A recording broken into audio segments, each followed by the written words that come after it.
अस्सलामुअलैकुम। मैं प्रोफेसर हकीम शाहिद हुसैन, फार्मर तबीब हमदर्द पाकिस्तान।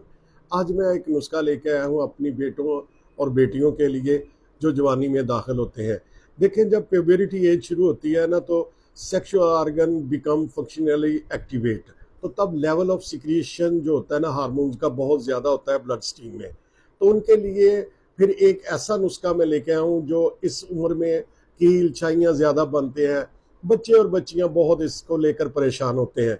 तो बेटा, आपने करना ये है कि 11 दाने अनाब के लेने हैं और 11 दाने गुलमुंडी एक बूटी होती है वो लेने हैं। रात को अच्छी तरह धोकर आपने एक गिलास में ये डिप कर देने हैं। अनाब को थोड़ा खोल देना है और ऊपर से डांग दे। सुबह उठकर आपने इस पानी को निथार कर निहार पी लेना है। सिर्फ आप 15 दिन ये नुस्खा इस्तेमाल कर रहे, आपका चेहरा चांद की तरह साफ हो जाएगा और कील छाइयाँ एकदम गायब हो जाएंगे और हार्मोनल लेवल भी बेहतर हो जाएगा। इसके साथ साथ आपने ये परहेज करना है कि जंक फूड वगैरह जो है इसका इस्तेमाल कम कर देना है। वस्सलाम।